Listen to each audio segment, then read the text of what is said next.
Hello friend, तो कैसे हैं आप लोग। आज हम डिस्कस करने वाले हैं फार्मास्यूटिकल ऑर्गेनिक केमिस्ट्री थर्ड का क्वेश्चन पेपर 2018-19। ये हमारा बी फार्मा का 4th सेमेस्टर का क्वेश्चन पेपर है। तो आइए हम इसको डिस्कस करते हैं। इसमें 3 सेक्शन है, ए बी सी, जिसमें क्वेश्चन है। सभी क्वेश्चनों को हम एक एक करके देखते हैं। पहला हमारा क्वेश्चन है, give the structure and uses of imidazole and indole. ये इमिडाजोल का स्ट्रक्चर है। ये 5 मेंबर्ड हेटेरोसाइक्लिक रिंग होती है, जिसमें अपोजिट साइड पे नाइट्रोजन एटम होते हैं। इसके यूजेस हैं synthetic imidazole used in many fungicides and anti fungal and anti hypertensive medication. Imidazole is part of the theophylline molecule found in tea leaf and coffee bean. Stimulate the CNS को stimulate करने के लिए भी imidazole का use किया जाता है। दूसरा है हमारा इंडोल का स्ट्रक्चर ये है।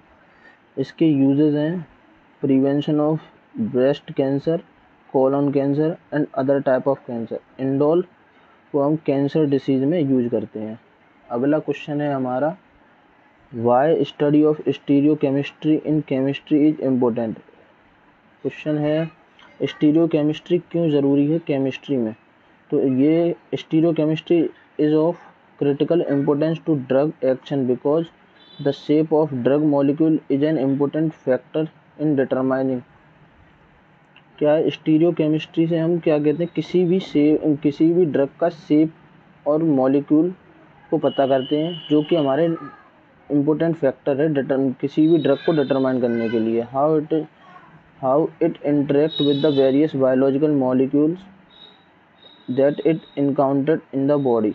और स्टीरियोकेमिस्ट्री हमें उसमें भी हेल्प करती है कि जो हमारे बायोलॉजिकल मॉलिक्यूल होते हैं, जैसे एंजाइम, रिसेप्टर, उसके साथ कैसे इंटरेक्ट करेगी हमारी ड्रग, उसमें भी हेल्प करता है। अगला क्वेश्चन है हमारा,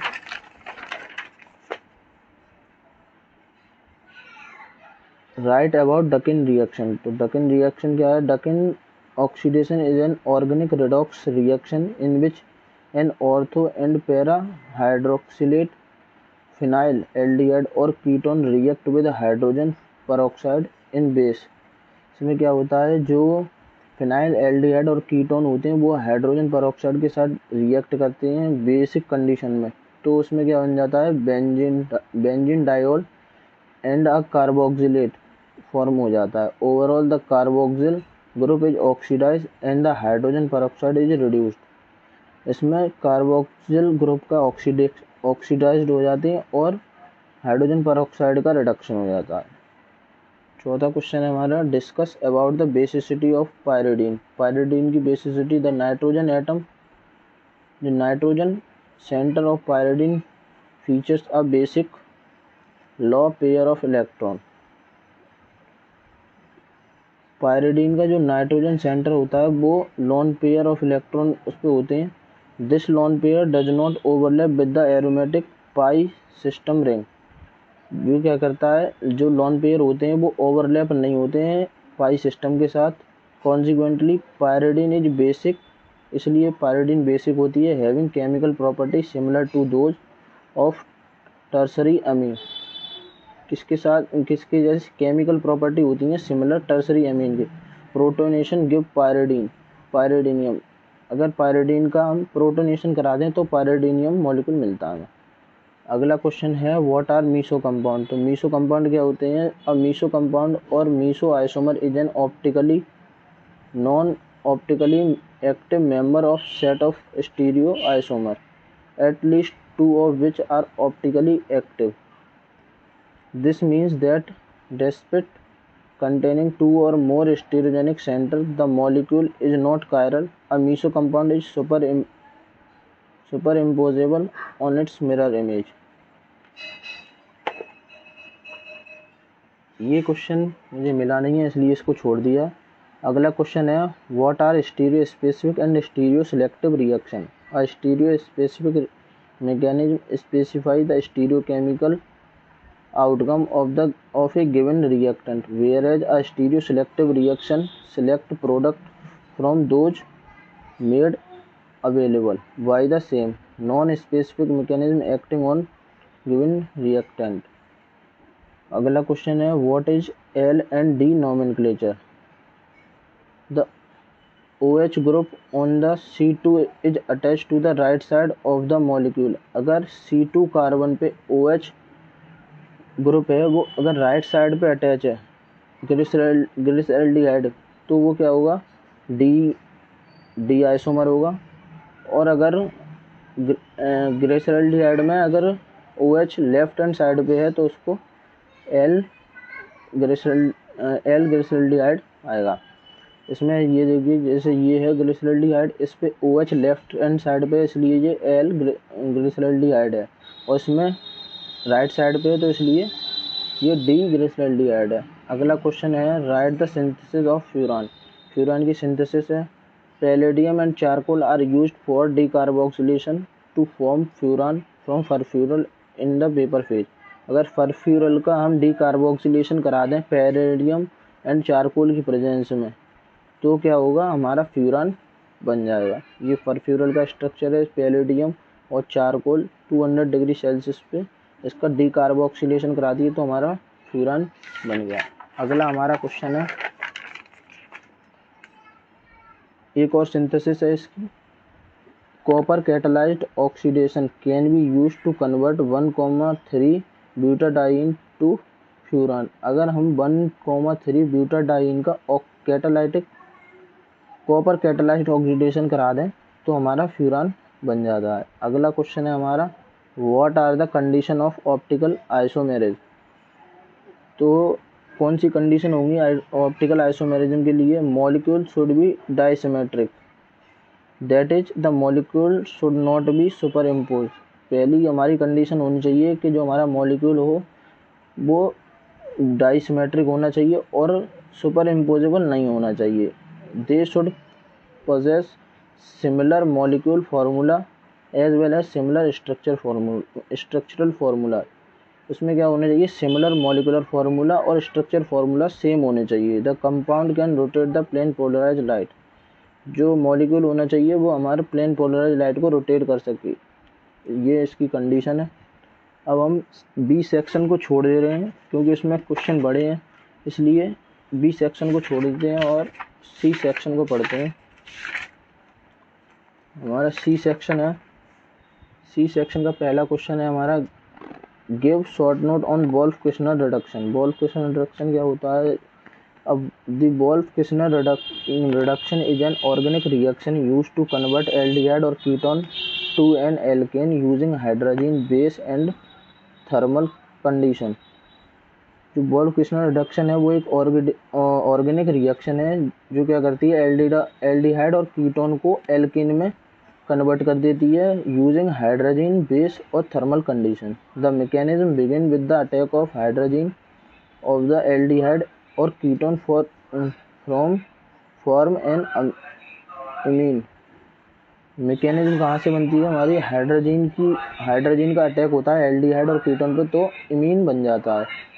फिर प्रोटॉन ट्रांसफ़र होता है step then result in the formation of an nitrogen double bond. जब प्रोटोनेशन होता है तो हमारा नाइट्रोजन डबल बॉन्ड का फॉर्मेशन होता है। फिर डीप्रोटोनेशन होता है of the nitrogen and a rearrangement reaction result in the formation of carbanion and the release of nitrogen gas.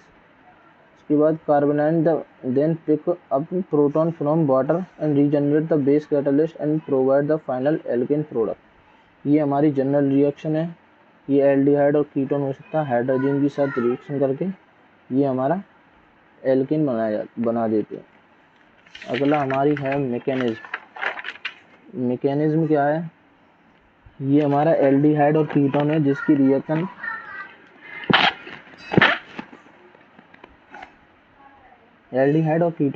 Reaction hydrogen के साथ होती है तो हमारा वाटर मॉलिक्यूल रिमूव हो जाता है। ये वाला जो हमारा वाटर मॉलिक्यूल है ये रिलीज हो जाएगा, इसके साथ नाइट्रोजन अटैच हो जाएगी। ये हमारा अटैच हो गया और हमारा वाटर रिमूव हो गया। फिर इसके साथ हाइड्रोजन बनता है। हाइड्रोजन की रिएक्शन हमारी KOH के साथ होती है तो हमारा वाटर मॉलिक्यूल रिमूव हो जाता है। फिर यहाँ से जब H+ आयन हटेगा तो यहाँ पे नाइट्रोजन पे माइनस चार्ज आ जाता है, माइनस चार्ज ये आ गया, ये बन गया, फिर ये माइनस चार्ज इस पे गिरता है और ये वाला बॉन्ड इस पे कार्बन पे आ जाता है, तो कार्बन पे माइनस साइन आ जाता है।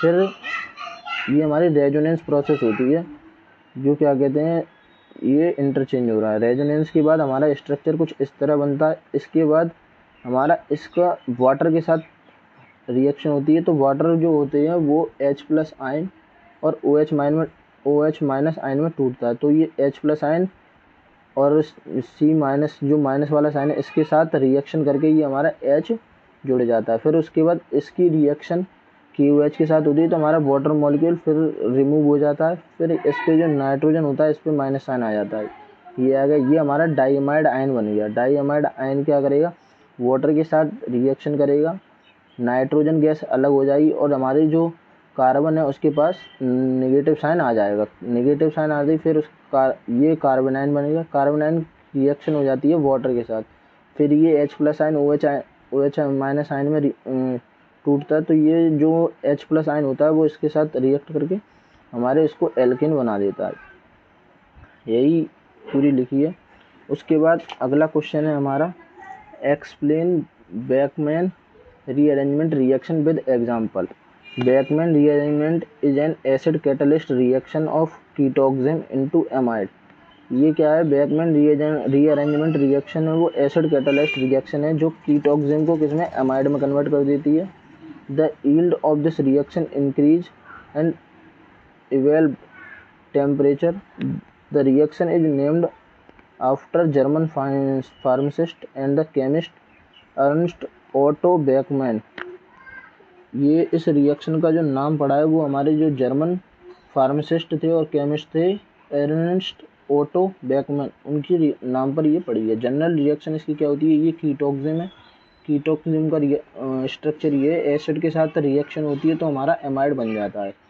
एग्जाम्पल ऑफ बेकमैन रीअरेंजमेंट क्या है, Beckmann rearrangement is used in the conversion of benzophenone oxime to benzanilide and cyclohexanone oxime to caprolactam. जो हमारा कन्वर्जन बेकमैन रीअरेंजमेंट की मदद से हम कन्वर्जन करते हैं बेंजोफिनोन ऑक्सिम को बेंजोनिलीन एंड साइक्लोहेक्सेनोन को ऑक्सिम को कैप्रोलैक्टम में। ये बेंजोफिनोन का स्ट्रक्चर है, इसमें ये चेंज हो गया। और साइक्लोहेक्सेन ऑक्सिम की रिएक्शन NH2OH से कराएंगे, फिर उसके बाद हमारा साइक्लोहेक्सेनोन ऑक्सिम बन जाएगा। फिर H2SO4 के साथ रिएक्शन करा के हम ये कैप्रोलैक्टम फॉर्म हो जाता है। अगला क्वेश्चन है हमारा, थर्ड क्वेश्चन है, write the synthesis and medicinal uses of pyrimidine and purine derivative. तो ये हमारी सिंथेसिस है प्राइमिडीन की। Thioformamide when combined with chloroacetaldehyde yield unsubstituted thiazole. जब हम जो थायोफॉर्मामाइड होता है वो कंबाइन होता है क्लोरोएसिटल्डिहाइड, तो हमारा अनसब्स्टिट्यूटेड थायाजोल बन जाता है। ये हमारा है थायोफॉर्मामाइड, ये हमारा ये क्लोरो एसिटल्डिहाइड है और ये हमारा थायोफॉर्मामाइड है। इसकी रिएक्शन होगी तो ये हमारा थायाजोल बन गया। अब ये है गैब्रियल सिंथेसिस। गैब्रियल सिंथेसिस में क्या है, synthesis of the 2,5 and 2,5 unsubstituted thiazole is achieved by reacting the alpha acylamino ketone with phosphorus pentasulfide। phosphorus pentasulfide की reaction alpha acyl amino ketone के साथ होती है तो हमारा 2,5 सब्स्टिट्यूटेड थायाजोल बन जाता है। ये हमारी रिएक्शन है। उसके बाद ये हमारी रिएक्शन मेडिसिनल यूजेस क्या है इसके, मेडिसिनल यूजेस हैं vitamin like thiamine, riboflavin and folic acid content pyrimidinium ring. Among the diverse biological activity of pyrimidine derivative are antiviral, anti-cancer, antifungal, anti-malarial, sedative etc। जो हमारा pyrimidine डेरिवेटिव होते हैं वो antiviral में भी यूज होते हैं, एंटी कैंसर में भी यूज होते हैं, anti fungal, anti malarial, sedative और etc। बहुत सारे इसमें यूज होता है। अब synthesis of purine, synthesis of purine में क्या है, ये हमारी एक सिंथेसिस है प्यूरिन की। इसके जो मेडिसिनल यूजेज हैं वो एंटी बैक्टीरियल है, एंटी फंगल है, एंटी ट्यूमर है, antiviral and anti HIV activity of purine analogues have been reported. ये हमारी मेडिसिनल यूजेज हैं प्यूरिन की। उसके बाद हमारा अगला क्वेश्चन आता है, question number 5, give synthesis of oxazole and thiazole with their medicinal uses. Synthesis of oxazole, Robinson Gabriel synthesis. The 2,5 diaryl oxazole is formed by cyclizing dehydrating a alpha acylamine ketone। Acyl amino ketone की dehydrating साइक्लाइजिंग करा देते हैं तो हमारा क्या बन जाता है, सब्स्टिट्यूटेड ऑक्साजोल बन जाता है। Reaction of alpha hello ketone with primary amide. उसके बाद आते हैं मेडिसिनल यूजेस। मेडिसिनल यूजेस क्या है, oxazole wide range of biological activity has been found to make it effective at combating bacterial fungal infection. जो ऑक्साजोल होता है वो हमारे बैक्टीरियल और फंगल इन्फेक्शन में यूज होता है, वायरल इन्फेक्शन में यूज होता है, ट्यूबरक्लोसिस में यूज होता है, कैंसर एंड इन्फ्लेमेशन में भी यूज होता है। उसके बाद हमारा है synthesis of thiazole. Synthesis of thiazole by combining phosphorus pentasulfide with triethylamine 5 aryl thiazole are formed. जब हम फॉस्फोरस पेंटासल्फाइड को कंबाइन कर देते हैं ट्राइथाइलामीन के साथ तो हमारा 5 एराइल थायाजोल बन जाता है। ये हमारा फॉस्फोरस पेंटासल्फाइड है, इसकी रिएक्शन करा नहीं, ये हमारा ट्राइथाइल अमीन है, उसकी रिएक्शन करा दी उन्होंने फॉस्फोरस पेंटासल्फाइड के साथ तो हमारा ये हमारा 5 एराइल थायाजोल बन जाता है। उसके बाद क्या है, unsubstituted thiazole are formed by combining chloroacetaldehyde with thioformamide. जो हमारा अनसब्स्टिट्यूटेड थायाजोल बनता है वो कंबाइन करते हैं जब क्लोरोएसिटाल्डिहाइड को थायोफॉर्मामाइड के साथ तो हमारा अनसब्स्टिट्यूटेड थायाजोल बन जाता है। मेडिसिनल यूजेस क्या है इसके, used in dye, fungicide and anti inflammatory. इसको हम डाई में यूज करते हैं, फंगीसाइड में यूज करते हैं और एंटी इन्फ्लेमेटरी ड्रग में भी यूज करते हैं और अदर।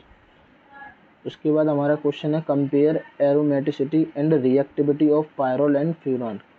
तो जो एरोमेटिसिटी है, the compound must be aromatic when it follow. हमारे कंपाउंड एरोमेटिक कब होंगे, जब वो इन 4 चीज़ों को फॉलो करेंगे। पहला क्या है, साइक्लिक स्ट्रक्चर हमारा साइक्लिक होना चाहिए। एरोमेटिक के लिए हमारा जो स्ट्रक्चर होना चाहिए वो साइक्लिक होना चाहिए। मस्ट बी इन कंजुगेशन में होना चाहिए, कंजुगेशन प्लेनर होना चाहिए हमारा जो कंपाउंड है, और फॉलो करना चाहिए हकल रूल। हकल रूल हमारा क्या था, 4n + 2 पाई इलेक्ट्रॉन। इस रूल को भी फॉलो करना चाहिए, तभी हमारा जो कंपाउंड है वो एरोमेटिक होगा। तो pyrrole and furan both are aromatic in nature. जो हमारे पायरोल होते हैं वो, पायरोल और फ्यूरान दोनों ही हमारे एरोमेटिक नेचर के होते हैं। रिलेटिव एरोमेटिसिटी कैसी है, pyrrole content nitrogen atom, furan content oxygen. जो हमारा पायरोल होता है वो नाइट्रोजन एटम को कंटेंट करता है और फ्यूरान होता है वो हमारा ऑक्सीजन एटम को कंटेंट करता है। तो जो इलेक्ट्रोनेगेटिविटी होती है वो ऑक्सीजन की ज़्यादा होती है और नाइट्रोजन की कम होती है। तो इस हिसाब से जब इलेक्ट्रोनेगेटिविटी इंक्रीज होगी तो हमारा जो डीलोकलाइजेशन होगा वो डिक्रीज हो जाएगा और एरोमेटिक कैरेक्टर होते हैं वो भी डिक्रीज हो जाते हैं। उसके बाद क्या होता है, तो इसी हिसाब से क्या होता है, जो पायरोल होता है वो एरोमेटिक, ज़्यादा एरोमेटिक होता है फ्यूरान से, but all are low resonance energy than benzene. लेकिन ये सभी, इन सभी की जो रेजोनेंस एनर्जी होती है वो कम होती है बेंजीन से। So less aromatic then benzene. ये सभी बेंजीन से लेस एरोमेटिक होते हैं। अभी इसके जो ऑर्डर है वो है रिलेटिव एरोमेटिक, जो बेंजीन की सबसे ज़्यादा होगी, फिर पायरोल की होगी, फिर फ्यूरान की होगी। अब आ जाती है रिलेटिव रिएक्टिविटी। तो रिलेटिव रिएक्टिविटी क्या होती है? मोर इलेक्ट्रोनेगेटिविटी। इससे क्या होता है? जो मोर रिएक्टिव होता है, जब मोर इलेक्ट्रोनेगेटिव होगा तो वो एटम मोर रिएक्टिव होगा। तो इसी हिसाब से फ्यूरान की इलेक्ट्रोनेगेटिविटी ज़्यादा होती है पायरोल से, तो जो ये होगा फ्यूरान मोर रिएक्टिव होगा पायरोल से। But in case of furan, oxygen accumulated a positive charge are less reactive than nitrogen, so furan is less reactive than pyrrole। लेकिन क्या होता है, जो हमारा फ्यूरान पे ऑक्सीजन होता है वो पॉजिटिव चार्ज को कंटेंट करता है, जो कि लेस रिएक्टिव होता है नाइट्रोजन से। तो फ्यूरान इसी प्रकार फ्यूरान होता है वो लेस रिएक्टिव होता है पायरोल से। सो ऑर्डर ऑफ रिएक्टिविटी क्या हो जाती है हमारी? पायरोल की ज़्यादा होती है और फ्यूरान की कम होती है। अगला हमारा क्वेश्चन है discuss optical isomerism with example. Optical isomerism क्या है? Optical isomerism it is a type of stereo isomerism in which molecule have same molecular structure formula and have some physical properties। जो ऐसे मॉलिक्यूल और compound जिसमें same molecular और structural formula होता है और सेम फिजिकल प्रॉपर्टी होती हैं, जैसे बॉइलिंग पॉइंट, मेल्टिंग पॉइंट वगैरह, लेकिन उसमें डिफर क्या होते हैं? Their behaviour toward light. लेकिन उनका जो बिहेवियर होता है प्लेन पोलराइज लाइट की तरफ, वो क्या होता है? डिफरेंट होता है। जैसे कि हमारा लैक्टिक एसिड एग्जांपल है हमारा लैक्टिक एसिड। लैक्टिक एसिड क्या है? स्ट्रक्चर और मॉलिक्यूलर फार्मूला सेम है। अब इसमें आता है ऑप्टिकली एक्टिव कंपाउंड और ऑप्टिकल एक्टिविटी क्या होती है? जो ऑप्टिकली एक्टिव कंपाउंड होता है which have power to rotate the plane polarise light from its axis to clockwise और anti clockwise direction is called optical activity. वो पावर जो रोटेट कर देती है प्लेन पोलराइज लाइट को, किसी भी मॉलिक्यूल की वो पावर जो प्लेन पोलराइज लाइट को अपने एक्सिस से क्लॉकवाइज या एंटी क्लॉकवाइज डायरेक्शन में रोटेट कर देती है, उसी को कहते हैं ऑप्टिकल एक्टिविटी। और जो कंपाउंड होता है उसको हम कहते हैं ऑप्टिकली एक्टिव कंपाउंड। रोटेशन क्या होता है? रोटेशन इसमें दो तरह से होते हैं। If plane polarise light rotate clockwise direction the solution is dextrorotatory denoted as D और पॉजिटिव साइन। अगर प्लेन पोलराइज लाइट को क्लॉकवाइज डायरेक्शन में रोटेट कर रहा है कोई सॉल्यूशन तो उसको डेक्स्ट्रो रोटेटरी बोलेंगे और इसको डिनोट करते हैं डी से या प्लस साइन से। अगर प्लेन पोलराइज लाइट को एंटी क्लॉकवाइज डायरेक्शन में रोटेट कर रहा है कोई सॉल्यूशन तो उसको लिवो रोटेटरी करेंगे और उसको डिनोट करते हैं एल से और नेगेटिव साइन से। उसके बाद आता है मीसो कंपाउंड। मीसो कंपाउंड क्या होते हैं? Meso a compound with two or more asymmetric carbon atom but also having a plane of symmetry। Meso compound क्या होते हैं? दो या दो से अधिक असिमेट्रिक कार्बन एटम होते हैं इसमें, लेकिन इसमें प्लेन ऑफ सिमेट्री होती है, इसी को कहते हैं meso compound. Plane of symmetry क्या होती है? Plane of symmetry one half of the molecule is mirror image of the other. जैसे कि इसमें एग्जांपल की तरह टार्ट्रिक एसिड होता है, उसका ये स्ट्रक्चर है टार्ट्रिक एसिड का। इसमें CHO, COOH, C इधर OH और इधर H, इसमें ये C है। अगर इसको हम आधा आधा बीच में से काट दें तो जो इधर बचेगा वैसा ही सेम इधर बचेगा, तो जो मिरर इमेज फॉर्म होती है वो सेम फॉर्म होती है। These type of compound are optically inactive due to internal composition. ये कंपाउंड मीसो कंपाउंड क्या होते हैं? ऑप्टिकली इनएक्टिव होते हैं। किसकी वजह से? इंटरनल कंपेंसेशन की वजह से। अब आ जाते हैं कायरल मॉलिक्यूल। कायरल मॉलिक्यूल क्या होते हैं? Those molecule which can not superimposable on its mirror image. Chiral molecule वो होते हैं जो superimposable mirror image form नहीं करते हैं। और these molecule are optically active which rotate plane polarise light. Chiral molecule होते हैं वो ऑप्टिकली एक्टिव होते हैं जो प्लेन पोलराइज लाइट को रोटेट कर देते हैं। एग्जाम्पल हमारा लैक्टिक एसिड ये है, ये इसका प्लेन क्या कहते हैं? Mirror image. अगला है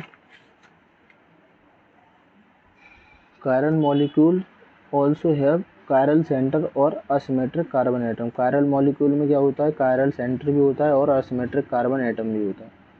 अब कायरल सेंटर क्या होते हैं या कायरल कार्बन एटम क्या होते हैं? A carbon atom which attach with 4 different atom और ग्रुप। जो कायरल एटम होता है वो 4 डिफरेंट ग्रुप से अटैच होता है, उसी को कहते हैं कायरल कार्बन एटम। जैसे कि lactic acid. Chiral carbon atom also known as asymmetric carbon atom. Chiral carbon atom को ही हम असिमेट्रिक कार्बन एटम भी कहते हैं। अब हमारा आता है a chiral molecule, those molecule which are superimposable on its mirror image. ऐसे मॉलिक्यूल जो सुपर इम्पोजेबल मिरर इमेज को फॉर्म करते हैं वो होते हैं achiral molecule. But these are optically inactive molecule which can not rotate plane polarise light. ये molecule inactive होते हैं, ऑप्टिकली इनएक्टिव होते हैं, जो प्लेन पोलराइज लाइट को रोटेट नहीं करते हैं।